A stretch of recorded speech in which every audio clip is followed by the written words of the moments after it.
182장 찬송입니다.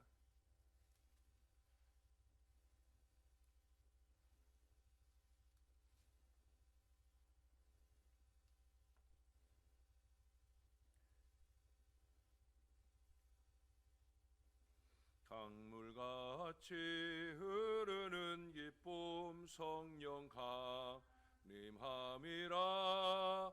정결한 마음 영원하도록 주의 거처 되겠네. 주님 주시는 참된 평화가 내 맘속에 넘치네. 주의 말씀에 거센 풍랑도 잠잠하게 되도다. 나의 생명 소생케 되문 성령 임하심이라. 모든 의심 슬픔 사라져 주의 평강 넘치네. 주님 주시는 참된 평화가 내 맘속에 넘치네. 주의 말씀에 거센 풍랑도 잠잠하게 되도다. 하늘에서 단비 내리고 햇빛 찬란함같이 우리 마음에 성령이 많이 주님 보내심이라. 주님 주시는 참된 평화가 내 맘속에 넘치네. 주의 말씀에 거센 풍랑도 잠잠하게 되도다. 생명신에 넘쳐 흘러서 마른 광야 적시니. 의의 열매 모로 익어서 주수를 기다리네. 주님 주시는 참된 평화가 내 맘속에 넘치네. 주의 말씀에 거센 풍랑도 잠잠하게 되도다. 놀라우신 주의 은혜로 주의 얼굴 뵙겠네. 평화로운 안식처에서 영원토록 쉬겠네. 주님 주시는 참된 평화가 내 맘속에 넘치네. 주의 말씀에 거센 풍랑도 잠잠하게 되도다. 아멘. 그 다음 찬송 한 장 더 합니다. 183장입니다. 빈들의 마른 풀같이 시들은 나의 영혼. 주님이 약속한 성령 간절히 기다리네. 가물어 메마른 땅에 단비를 내리시듯 성령의 단비를 부어 새 생명 주옵소서. 반가운 빗소리 들려 산천이 춤을 추네. 봄비로 내리는 성령 내게도 주옵소서. 가물어 메마른 땅에 단비를 내리시듯 성령의 단비를 부어 새 생명 주옵소서. 절 따라 우로를 내려 조목이 무성하니 갈급한 내 심령 위에 성령을 부소서. 가물어 메마른 땅에 단비를 내리시듯 성령의 단비를 부어 새 생명 주옵소서. 참되신 사랑의 언약 어길 수 있사오랴.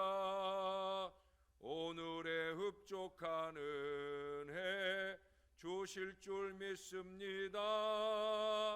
가물어 메마른 땅에 단비를 내리시듯 성령의 단비를 부어 새 생명 주옵소서.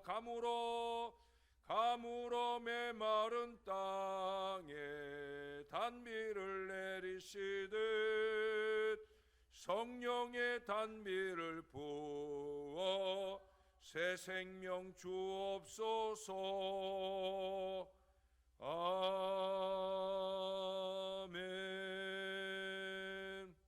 기도하겠습니다. 좋으신 아버지, 부족한 저희 인생들에게 은혜의 단비를 부어 주시려고 이 새벽 아침도 주의 존전에 부르신 줄로 믿습니다.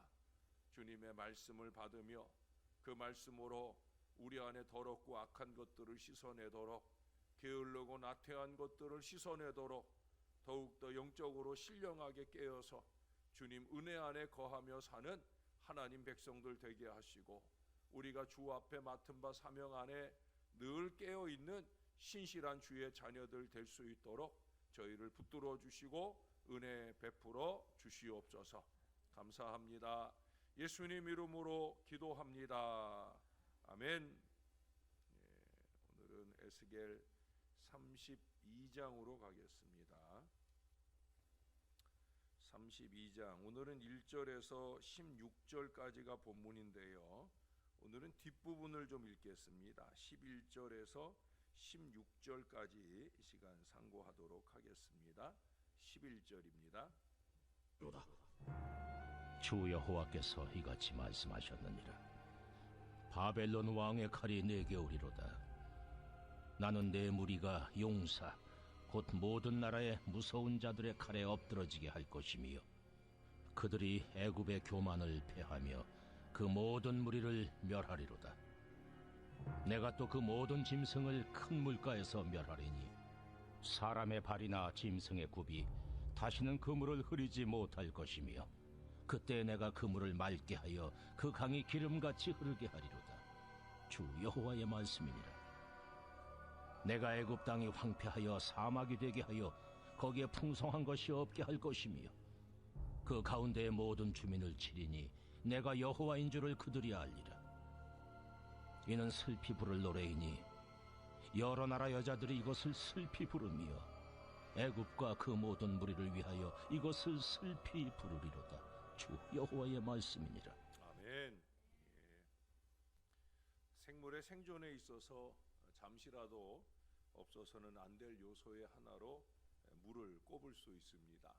대략 성경에서 거의 650여 회에 걸쳐서 이 물에 대한 언급이 있는 것에 비추어 보더라도 물이 우리 인간 생활에 얼마나 밀접한 관계가 있는지를 잘 짐작할 수가 있어요. 특별히 여기 강수량이 적었던 팔레스타인 지역에서는 물의 확보 및 이용이 생존에 아주 중요한 선결 문제였습니다.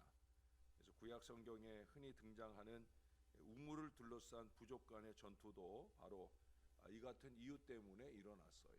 이삭 같은 경우에는 우물을 파고 얻게 되면 싸움을 걸어오고, 그러면 그 우물을 양보하고 또 다른 곳에 우물을 파면서 하나님이 점점 그 지경을 넓혀 가시는 그 은혜를 경험했던 일들도 우리가 잘 압니다.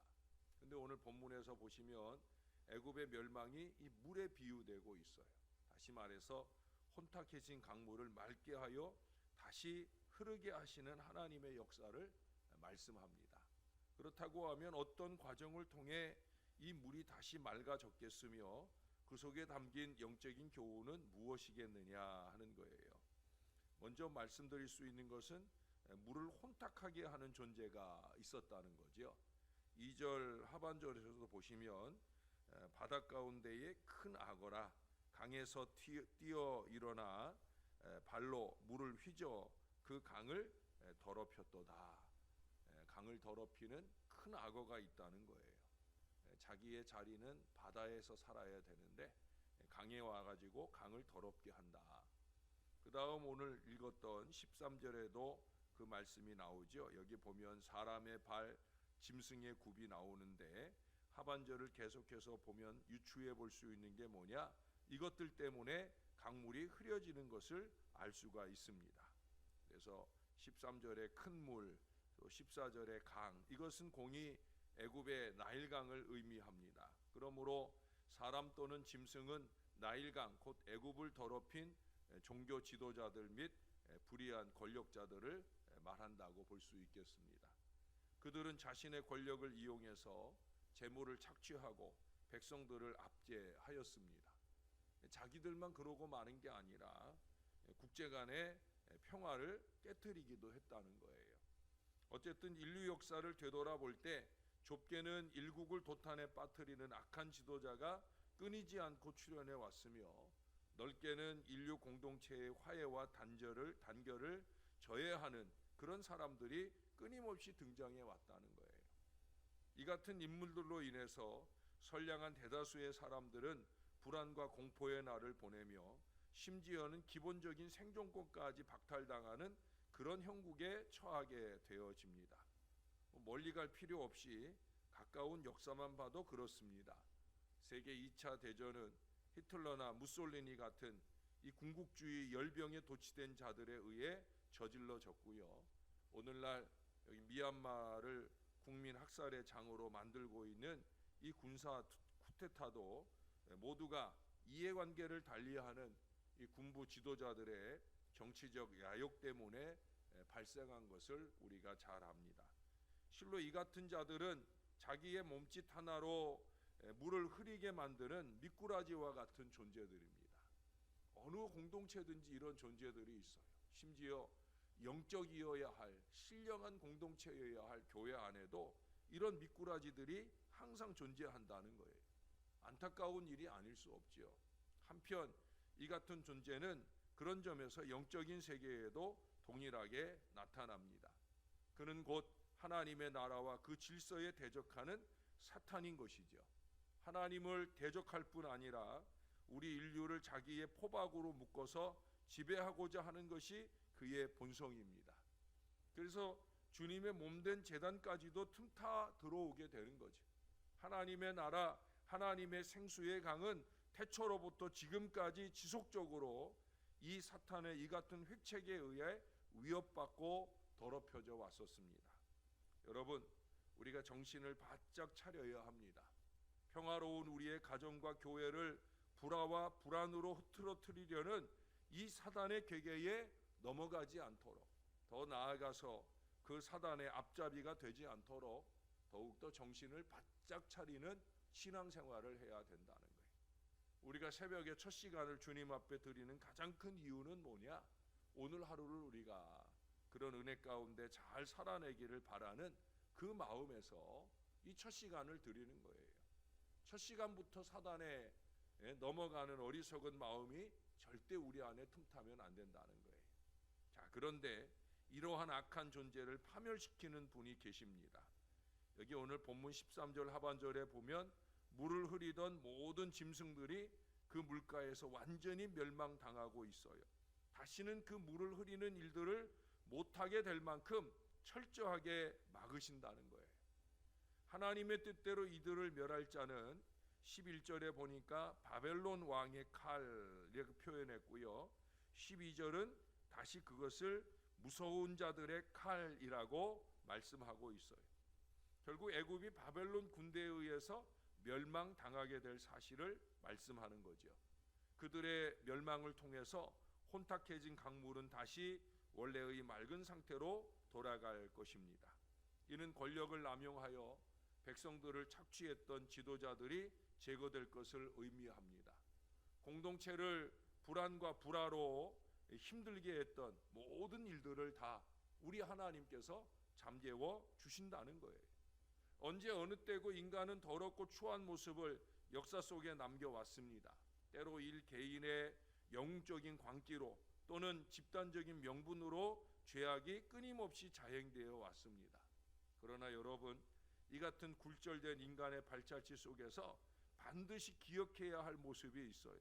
그것은 곧 이 악을 제거하시며 악인을 뿌리 뽑으시는 하나님이 계신다라고 하는 거예요. 저와 여러분 안에 하나님이 계시는 줄로 믿습니다. 우리가 가 머무는 모든 신앙의 공동체, 가정과 교회 위에 하나님이 계셔요. 이것이 얼마나 다행인지. 저는 여러분들에게 자주 강조하잖아요. 여기는 교회입니다. 하나님의 역사가 강물같이 흐르는 은혜로운 교회여야 된다는 거예요. 사단의 복속한 사악한 인간이 인류의 역사라는 터밭 위에 가라지를 뿌리지만 그것을 뽑아내시고 양의 무리 속에 침입한 염소를 골라내시는 것, 그것이 우리 하나님의 구속 작업이라 말할 수 있을 것입니다. 잠깐은 염소가 난리칠 때도 있죠. 잠깐은 가라지가 득세할 때도 있어요. 그러나 하나님은 그냥 두고 보시지 않는다는 거죠. 영적으로 볼 때 이 사실은 더욱더 명확해집니다. 강물, 하나님의 나라를 더럽게 만든 그 악한 세력을 하나님은 반드시 진멸하신다고, 영원한 불목 가운데 던져 넣으신다고 그렇게 말씀하셔요. 누구의 말씀입니까? 예수님의 말씀이에요. 사랑이 많으신 예수님이지만 우리 예수님은 마지막 때 분명히 가라지를 뽑는다, 염소를 갈라낸다, 분명하게 강조해서 말씀하고 계셔요. 모든 악한 것들을 제거하시고 다시 맑은 물을 흐르게 하신다는 거예요. 여기 14절에 보면은 하나님께서 이 더러워진 흙탕물을 맑게 하여 다시 흐르게 하신다고 분명하게 기록하고 있잖아요. 이는 1차적으로는 애굽의 완전한 멸망으로 인해 그 땅이 더 이상 인간의 죄악으로 오염되지 아니할 것을 말합니다. 다시 말해서 자신의 성공과 번영에 도취되어 자기 백성과 주변 열국을 괴롭혔던 애굽의 지도자들이 제거된 이후에 그 땅은 원래의 평강을 추구하게 될 것이라는 거예요. 그러나 이 본문의 말씀은 여기에만 국한되는 얘기가 아니에요. 다시 말해서 애굽의 이야기만이 아니라는 거죠. 도리어 더 진정한 의미는 바로 메시아 시대의 축복과 종말론적인 평화를 암시하는데 더 의미가 있습니다. 복음을 통해서 하나님께서는 죄로 오염된 인간 역사를 제하시고 새로운 역사를 열어가고 계십니다. 그 역사는 더 이상 어떤 악행자나 침입자에 의해 그릇되거나 중단되지 아니할 것입니다. 이 같은 해석은 주님 나라의 축복과 평강을 강이 흐르는 것으로 묘사한 성경의 여러 부분들에 비추어 볼 때 전혀 무리가 없다는 거예요. 서두에도 650여 해 물에 대한 얘기를 할 때 특별히 이 물이라고 하는 거, 우리가 좀 전에도 두 장의 찬송을 불렀는데 강물같이 흐르는 빈들의 마른 풀같이 하나님의 은혜의 물이 넘치는 역사를 찬양했잖아요. 예수님께서도 당신의 말씀을 생수로 표현하시면서 성도의 변화되어진 영적 상태를 그 배에서 생수의 강이 흘러나리라, 넘쳐나리라 분명하게 선언해 주시고 있습니다.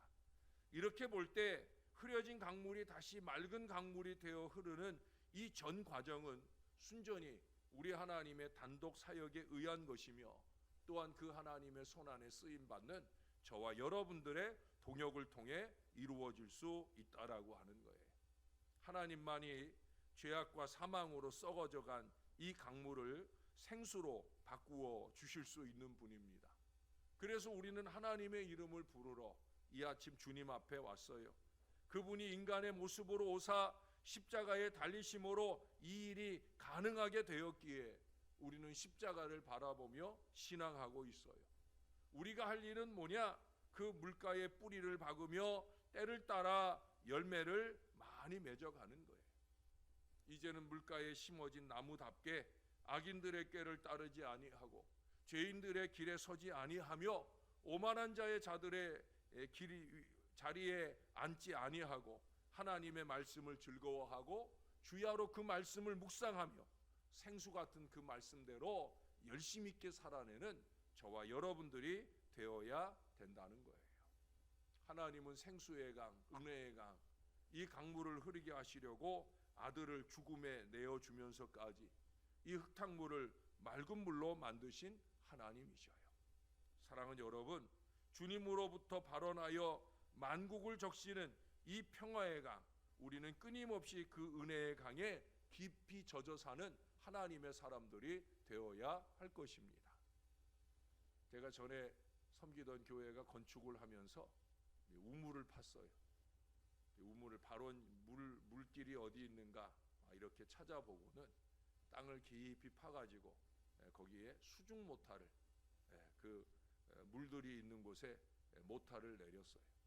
수중 모타는 그 물속에 잠겨 있어야, 물들이 가장 많은 곳에 수중 모타가 쑥 들어가서 잠겨 있어야 모타가 돌아가면서 그 물을 밖으로 뿜어내 가지고 이제 우리가 쓸 수 있게 되어지는 거죠.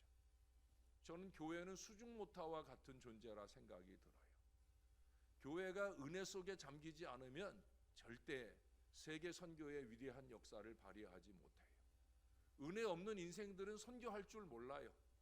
은혜가 충만한 사람들이어야 선교의 역량이 뜨겁게 발휘되어진다는 거예요. 저는 우리 신월제일교회가 먼저는 은혜의 강물에 깊이 잠겨드는 복된 재단이 되기를 바랍니다. 그러나 거기에서 끝나면 안 돼요. 주님의 교회가 은혜가 충만하다고 하면 그 충만한 은혜를 통해서 하는 일은 뭐냐? 사도행전 보세요. 성령이 뜨겁게 임하는 은혜가 충만하게 되니까 그 교회는 복음을 들고 나가잖아요. 밖으로 나가서 열심히 전도하고 안디옥에서 전 세계를 향해 선교하는 위대한 교회의 역사들을 우리들에게 보여줍니다. 사랑하는 여러분, 새벽마다 기도하실 때 하나님, 우리 신월제일교회가 수중모타가 되게 해주세요. 은혜의 강물 안에 풍덩 잠기는 교회가 되게 하시고, 더 나아가 그 물길을 세계 열방 가운데 흘려보낼 수 있는 강력한 수중모타로 쓰임받는 선교의 영성으로 뜨거워지게 해달라고, 여러분 그런 믿음의 기도를 드리시고 또한 그 기도대로 쓰임받는 하나님의 사람들이 되시기를 바랍니다. 저와 여러분들이 더 많이 하나님의 은혜를 받고 그 은혜를 세상을 향해 아름답게 흘려내는 수중모타와 같은 거룩한 교회, 신령한 교회, 생수 같은 교회, 우리 신월제일교회가 되고 저와 여러분들이 될 수 있기를 우리의 구주가 되시는 예수님의 이름으로 간절히 축원합니다. 아버지 고맙습니다. 오늘도 우리를 깨워주시고 주님의 존전에 이르게 해주시니 감사합니다. 우리의 영이 생수와 같은 주의 은혜로 채움받게 도와 주옵소서. 날마다 생수 같은 은혜가 넘치는 주님의 제단이 될 수 있도록 역사를 더하여 주옵소서. 사랑하는 주의 성도들의 가슴마다 성령의 물길로 뜨겁게 채움받도록 은혜의 생수가 흘러넘치는 복된 심령들 다 되도록 역사를 더하여 주옵소서. 특별히 우리 제단을 수중모타로 쓰임받게 하여 주옵소서. 은혜의 강수 안에 깊이 잠기는 모든 성도들이 되게 하시고 은혜를 받는 대로 이 은혜의 물길을 세계 열방을 향해 쏟아내기를 원하는 신령한 주의 백성들 다 되도록 우리를 도와 주시옵소서. 우리가 주님의 장중에 강력하게 붙들려 쓰임받음으로 하나님의 영광의 복음을 세상 가운데 밝히 드러내는 주님의 복된 손길들 다 되도록 은혜를 더하여 주옵소서. 오늘도 두 분 무명의 손길들이 주님 앞에 감사의 예물을 올려드립니다. 기쁘게 연락하시고 이 제단에 나와 소원하며 기도하는 모든 기도마다 풍성한 응답과 역사를 누리게 도와 주옵소서. 종은 이분들의 기도 제목이 무엇인지 알 수 없사오나 주님은 잘 아시오니 응답하시고 역사해 주셔서 더욱 많은 감사로 넘치는 풍성한 신앙 인생 되도록 은혜를 더하여 주옵소서. 우리에게도 같은 은혜로 날마다 충만하게 하시기를 소원합니다. 감사합니다. 예수님의 이름으로 기도합니다. 아멘.